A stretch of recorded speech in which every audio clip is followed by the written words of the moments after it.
नमस्कार मंडळी, तुमचं स्वागत आहे माझ्या चॅनलवर. मी सविता. तर इथे बघा, एक वाटी बेसन पीठ घेतलं, त्यात चवीप्रमाणे मीठ टाकलं, धना पावडर, जिरा पावडर, लाल मिरची पावडर असं सगळं टाकलं. एक हिरवी मिरची अशी बारीक पातळ कापून टाकली आणि याला आता आहे ना व्यवस्थित मिक्स करायचं. आणि आता पाणी टाकायचं आहे आणि पाणी टाकून याला व्यवस्थित मिक्स करायचं.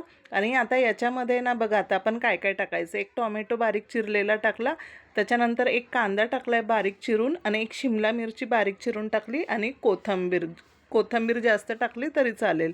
आणि इथे हळदी पावडर टाकायची आणि व्यवस्थित हे सगळं मिक्स करून घ्यायचं आहे. कारण की आज आपण बनवणार आहोत मस्त असा ब्रेडचा चिल्ला. कारण बघा, आता एकदम पाऊस पडतो, थंडगार वातावरण झालेलं आहे, आणि आता आपल्या घरातले जर लवकर आले तर लगेच त्यांचं काहीतरी असतं ना, खूप भूक लागले, काहीतरी खायला दे, खूप भूक लागले, काहीतरी खायला दे. मग आता काय पाऊस चालू आहे, मग काय कुठे सारखी सारखी भजी वडे बनवत बसायचं, हो की नाही. सारखं सारखं ते मग भजी वगैरे बनवलं की तेलकट होतं. म्हणून आहे ना, हे असं मस्त ब्रेडचा चिल्ला बनवायचा. आता ब्रेड आपण जे पण खात असाल ना तुम्ही घरामध्ये, ते ब्रेड आवडीप्रमाणे आणायचे, मस्त यात डुबवायचे आणि तव्यावर थोडंसं तेल टाकायचं. जरासं तेलामध्ये ना एवढे सुंदर आपले असे ब्रेडचे चिल्ले होतात ना, आणि खायला तर एवढे अप्रतिम ना, विचारू नका. खूप जास्त टेस्टी बरं का. आणि याला आहे ना मस्त असं आलटीपलटी करायचं. एकदम कमी तेलामध्ये ना आपला एकदम सुरेख असा चटपटीत नाश्ता होतो. आता सारखं भजी वडे खाऊन पण कंटाळा येतो. मग हे असं कधीतरी ना असं एकदम छान लागतं. मग तुम्ही सॉससोबत किंवा मग शेजवान चटणी, ज्यांना जास्त थोडं स्पायसी खायचं असेल ना, त्यांनी शेजवान चटणीसोबतसुद्धा खूप जास्त छान लागतात हे.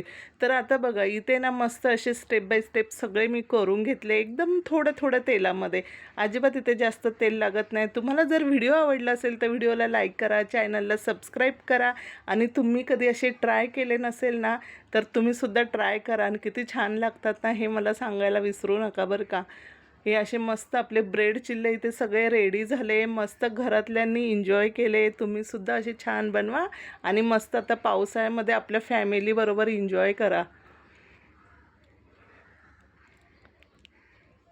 आणि एकदम पटापट होतात, अजिबात वेळ लागत नाही, चिपकत नाही, तुटत नाही. चला मग आता तुम्हीसुद्धा नाश्ता करायला येता ना माझ्यासोबत, या मग नाश्ता करायला. बघा किती छान झालेत ना, एकदम टेस्टी.